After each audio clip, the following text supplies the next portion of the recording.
Allah Subhanahu wa taala berfirman begini. Wala takunu kalladzina nasullaha fa ansahum anfusahum ulaika humul fasiqun. Artinya begini, kurang lebih ya. Wala takunu, dan janganlah kalian itu menjadi. Berarti kalau sama Allah dilarang, contoh yang akan keluar contoh yang baik atau contoh yang jelek? Contoh yang jelek. Wala takunu, jangan kalian ikut-ikutan. Jangan kalian sama seperti. Jangan kalian menjadi seperti apa ya Allah? Kalladzina nasullah, seperti orang yang melupakan Allah. Saya mau tanya dulu, melupakan Allah itu apa sih? Rata-rata di antara kita akan menjawab apa? Dan itu pun yang disebutkan oleh para ulama tafsir, tidak salah. Apa itu? Lupa zikir. Lupa apa? Zikir. Melupakan Allah, itu dianggapnya lupa zikir. Ternyata menurut para ulama yang lain, melupakan Allah. Wala takunu kalladzina nasullaha. Janganlah kamu menjadi seperti orang-orang yang melupakan Allah. Itu artinya bukan cuma lupa zikir. Lupa apa? Lupa karunia Allah. Lupa bersyukur kepada Allah. Lupa bahwa kemampuan kita ibadah itu pemberian dari Allah. Lupa bahwa kesuksesan kita itu kehendaknya Allah. Sehingga mereka itu jadi seperti Qarun, jadi seperti Fir'aun, jadi seperti pokok orang-orang yang tidak baik itu. Kalau Qarun dapat rezeki bilangnya apa? Ini karena kepandaianku. Itu lupa sama Allah. Ada yang begitu sekarang? Setelah kaya raya, kita datang ke rumahnya, kita bawa di depan matanya dia proyek masjid. Dibilang apa? Aku bangun papat nih. Lu sampai lah asik soge. Lu mas, sogeku iki yo tangi subuh langsung nang pasar mulai mari maghrib. Lu terus kalau tak nikmati kok jaluk kabeh. Nah, model begitu. Dia lupa sama Allah. Ada orang yang lain lagi. Bisnisnya sukses. Dibilang apa? Iki pak, sedino melok pelatihan ping 15 iki. Ini lupa sama Allah ini. Lupa sama Allah. Ada lagi. Teman-teman seumurannya sudah pada sakit semua. Dia tok yang sehat. Jawabannya apa? Lah koncoku ben ngerokokan. Koncoku ben gak tahu olahraga. Aku iki mangan tak jogo. Gak tahu ngerokok. Olahraga gak tahu telat. Lupa sama Allah. Siapa yang bikin dia mampu olahraga siapa? Siapa yang bikin dia mampu meninggalkan rokok siapa? Allah. Siapa yang mampu dia jaga makanannya siapa? Loh ini loh Pak, orang yang lupa sama Allah itu. Maka Allah firmankan, ini maknanya luas. Jangan kamu jadi seperti orang yang lupa kepada Allah. Rumah tangganya baik. Di zaman dengar ini cerai, ini diceraikan, itu selingkuh. Ini suaminya pergi, istrinya kabur, anaknya tak karuan. Dia bilang, alhamdulillah rumah tangga saya baik. Ya Allah. Ya mesti rek ben subuh tak gugah tak jak nang masjid babu salam kok iki anak iki. Lek gak apik ya kebangetan. Loh. Dia lupa sama siapa? Allah. Wala takunu kalladzina nasullaha. Janganlah kamu jadi seperti orang-orang yang lupa kepada Allah. Apa akibatnya? Fa ansahum anfusahum. Allah jadikan mereka lupa pada diri mereka sendiri. Apa sih artinya? Allah jadikan mereka lupa atas apa yang baik untuk dirinya. Dia lupa. Dia lupa bahwa sholat itu lebih baik dibanding tidur. Dia lupa. Dia lupa bahwa nabung di tabungan banknya orang Yahudi dunia itu tidak lebih baik dibanding dia nabung di tabungan akhirat. Dia lupa. Dia lupa bahwa baca Al-Quran satu hari diperbanyak itu jauh lebih baik dibanding buka-buka WA. Ayo jujur. Jujur. Waktu kita mana lebih banyak di depan WA atau di depan Quran? Nah maka artinya hadirin sekalian, Allah jadikan dia lupa atas kebaikan dirinya sendiri. Dia tidak ngerti mana yang baik, yang mana yang jelek. Dia tidak ngerti sedekah lebih baik dibanding nabung. Karena kita mikir tabungan dunia, sementara kita lupa tabungan akhirat jauh lebih utama. Nah, ini loh akibatnya. Karena kita lupa kepada Allah, kita lupa karunia Allah, kita lupa kehebatan itu adalah kehebatannya Allah. Kita lupa bahwa semua karunia itu karunia dari siapa? Allah. Kita mampu kerja karena Allah, kita sukses karena Allah, kita punya tabungan karena Allah, anak-anak kita baik karena Allah, istri kita nurut karena siapa? Allah. Badan kita sehat karena Allah. Kita lupa semua itu, Allah jadikan apa? Fa'ansahum anfusahum. Allah jadikan mereka lupa pada kebaikan mereka sendiri. Sehingga ketika mereka wafat, mereka bilang, ya Rabb, baru sadar mereka. Ternyata akhirat itu nyata. Kenapa sebelumnya dia lupa? Bukan dia dizolimi sama Allah, bukan. Tapi apa? Dia lupa kepada Allah, maka Allah jadikan dia lupa pada kebaikan dirinya sendiri. Ulaika humul fasiqun. Mereka itulah orang-orang yang fasik. Nah, sekarang begini. Ada kebaikan-kebaikan yang kita lupakan. Nampaknya kebaikan-kebaikan ini mulai hilang dari prioritas kita. Seakan-akan itu, alah mek ngene tok, itu loh bahasa kita. Alah wes biasa. Wes bendino, gitu loh. Akhirnya kebaikan itu kita lupakan dalam keadaan yang besar tidak kunjung kita mampu lakukan. Bagaikan punuk merindukan bulan. Itulah ibaratnya kebaikan-kebaikan yang dilupakan. Nomor 1, memperbaiki hati. Itu nomor 1 dulu. Kita ini wis kadung ribut amalan fisik, lali amalan hati. Dan itu yang terus perlu kita koreksi kita masing-masing. Kita lihat siapa? Diri kita masing-masing. Maka tidak ada kemudian kita itu bertanggung jawab atas keburukan orang lain, itu tidak ada. Tapi kita bertanggung jawab atas keburukan siapa? Diri sendiri. Nah, sekarang begini. Nomor 1, memperbaiki apa? Hati. Memperbaiki hati. Kita terlalu sibuk dengan memperbaiki amalan fisik. Ngaji. Tapi ngajinya ketika dilihat sama orang. Sholat. Gini. Contoh. Tak kasih contoh yang Anda akan mengatakan. Koyoke bener. Gitu. Gini ya. Anda terbiasa sholat itu di soft pertama. Wis gak tahu telat. Setiap sholat mesti apa? Soft pertama. Suatu hari Anda telat. Anda datang ke masjid, soft pertama sudah penuh. Yang kebayang pertama, wah dilihat orang saya tidak selalu di soft pertama. Nanti orang akan ngomong, waduh kok gak di soft pertama, loh kok malin di soft kedua. Yang menyibukkan pikiran kita ternyata bukan pandangannya Allah, tapi ya apa jawab di depan manusia. Padahal kalau Allah hadirin tidak perlu antum jawab, Allah tahu kenapa antum tidak di soft pertama. Allah lebih, tadi dia ada orang di pinggir jalan jatuh, dia bantu dulu. Kalau kita mikir manusia, repot jelaskan sama manusia. Gak, anak iki mang sakjane ya sop pertama lho. Mang di embong ana wong wedok sepeda motoran tiba. Capek. Dan orang yang seperti itu ciri dia memperbaiki amalan fisik tapi tidak memperbaiki hatinya. Dia sibuk menjelaskan sesuatu kepada manusia karena suatu amal yang telah ditinggalkan olehnya. Padahal kalau dia perhatian kepada Allah, dia tidak perlu sibuk menjelaskan itu. Ngerti tidak maksud saya? Nah, maka hadirin, amal yang pertama memperbaiki hati. Sampai Ibnul Qayyim bilang apa? Nasihat para salaf yang itu dinukil dari salaf menuju salaf. Ini nasihat yang terus bergulir di antara mereka. Salah satunya apa? Perbaiki hatimu, perbaiki batinmu, Allah perbaiki zahirmu. Itu senantiasa dari mereka dinasihati.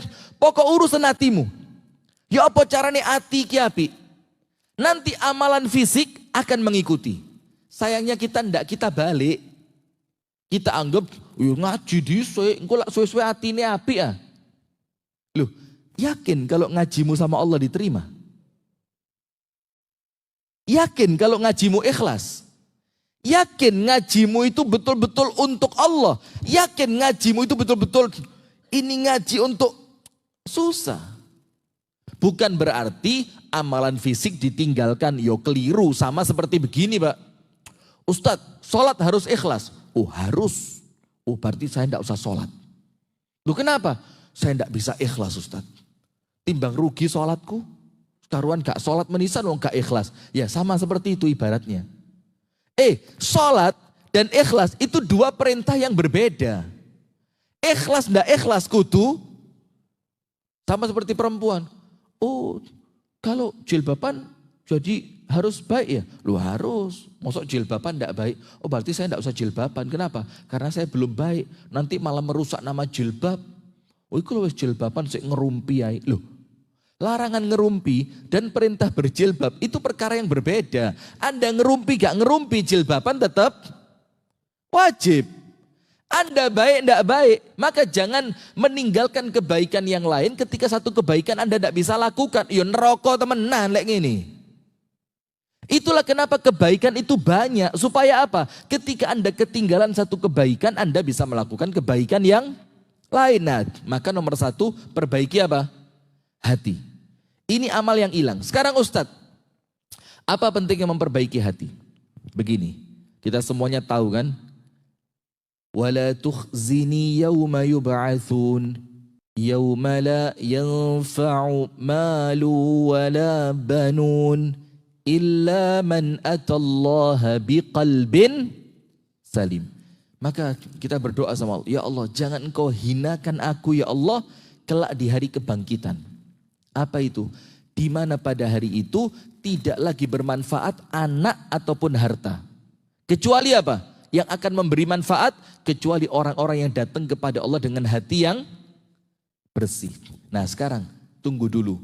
Ojo ngomong hati bersih itu mek api, mek menungso tapi elek sama Allah. Ini sekarang mulai muncul pengertian seperti ini. Hati-hati loh ya. Mulai muncul pengertian hati sing api iku pokok mek menungso gak ganggu. Sama Allah. Oh, dah. Hati yang bersih, qalbun salim, itu disebutkan oleh para ulama itu 3, syaratnya 3. Nomor 1, jangan ngomong qalbun salim kalau 3 ini Anda masih belum bisa. Nah, nomor 1, qalbun khala minasyirik, hati yang bersih dari syirik. Itu nomor 1. Jadi percuma kalau orang masih mengamalkan syirik terus ngomongnya apa? Ya akhi, yang penting sama tetangga baik. Yang penting kalau ada tetangga kesusahan kita bantu. Yang penting kalau ada bencana alam kita datang bawa bantuan. Tapi amalannya apa? Syirik. Bukan qalbun salim. Qalbun salim itu yang nomor 1, hati yang betul-betul bersih dari apa? Kesyirikan. Haknya Allah nomor 1 diperbaiki. Nomor 2 apa? Qalbun khala minal mukhalafat. Hati yang bersih dari mengingkari sunnah Nabi Muhammad. Banyak orang ngomong qalbun salim, tapi amalannya menyimpang dari amalannya Nabi Muhammad. Qalbun salim dari mana? Qalbun salim itu nurut sama Nabi Muhammad. Nabi Muhammad nyuruh apa? Nabi Muhammad ibadahnya bagaimana? Nabi Muhammad akhlaknya seperti apa? Nabi Muhammad zikirnya bagaimana? Nabi Muhammad mengajarkan kepada para sahabat sholawatnya seperti apa? Itu qalbun salim. Baru yang ketiga, hati yang bersih dari permusuhan, kebencian. Itu nomor 3 Pak. Nomor 3, nomor 1-nya apa? Allah Ta'ala, nomor 2-nya sunnah Nabi Muhammad, nomor 3 dengan sesama manusia. Nah sekarang semuanya tahu hadisnya, di dalam setiap jiwa manusia ada segumpal apa? Daging. Kalau dia baik, semuanya baik. Kalau dia buruk, semuanya buruk. Apa segumpal daging tadi? Hati kan? Berarti kalau mengawali memperbaiki diri, awali dulu memperbaiki apa? Hati, ditoto hati nih. Hati yang bersih bagaimana? La ibadah tawajuh sama Allah. Tawajuh itu apa? Betul-betul ibadahku ini ngadep marang Gusti Allah. Itu latihan bersih hati. Yang kedua, ketika ngelihat orang lain dapat nikmat, dijogo betul, ya Rabb, yang bagi engkau, yang punya engkau, yang berhak untuk milih engkau. Ketika ada orang lain dapat nikmat, jogo hati supaya tidak apa? Hasad. Nomor 3, ya apa sih hati bersih itu ngelatih apa? Ketika Anda mendapatkan kesuksesan. Noto hati itu mulai dari mana? Ketika kita sukses, jangan menganggap kita lebih baik dibanding orang lain. Jangan menganggap kesuksesan itu karena kita. Tapi langsung kembalikan kesuksesan itu kepada siapa? Allah. Bagaimana? Hadza min fadli Rabbi. Wis, kon be aku podo. Cuma kemudian Allah takdirkan saya dapat ini, Allah takdirkan kamu dapat itu.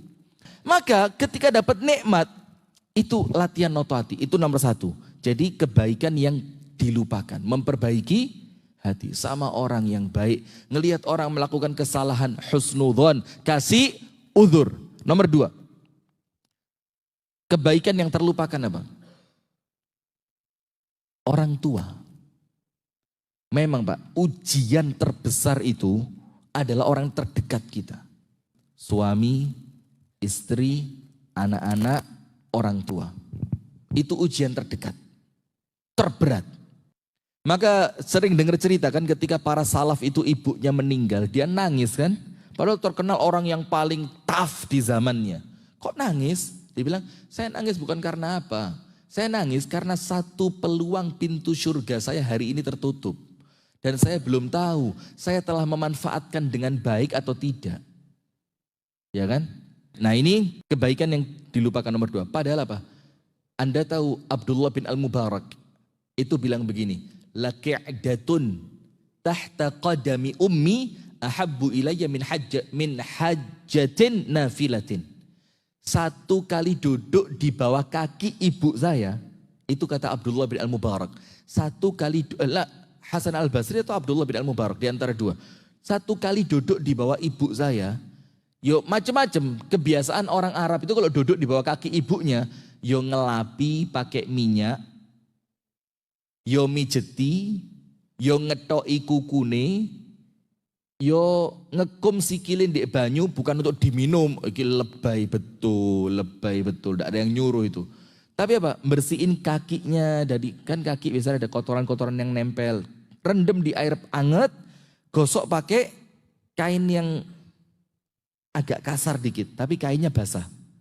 Bersihin pecah-pecahnya. Apa kata Abdullah bin Al-Mubarak? Itu pahalanya jauh lebih besar dibandingkan Anda haji yang kedua, ketiga, keempat, kelima. Apa mana umroh? Kalah. Ini loh kita lupakan ini kebaikan ini. Nyuapin ibu. Salah seorang sahabat Nabi ditanya sama Rasulullah, ya Rasulullah apa itu kebaikan? Rasulullah tanya, kamu pengen masuk surga? Pengen. Kamu pengen jauh dari neraka? Pengen. Orang tuamu ada? Ada. Rasul bilang gini, ngomong yang sopan sama dia, kasih makan sama dia, jangan angkat suara di hadapannya, masuk surga tidak akan masuk neraka kamu. 3, ngomongnya yang pelan. Karena orang tua itu kalau sudah sepuh, seperti tadi, sensitif. Nomor 2 apa? Kasih makan. Itu kalau Anda bisa masak, masakin. Kalau enggak, beli. Lalu makan bareng sama ibu Anda satu meja. Atau sak piring berdua. Atau kemudian Anda yang nyuapin dia. Itu nomor 2. Nomor 3 apa? Jangan angkat suara di hadapannya. Masuk surga kamu tidak akan disentuh api neraka.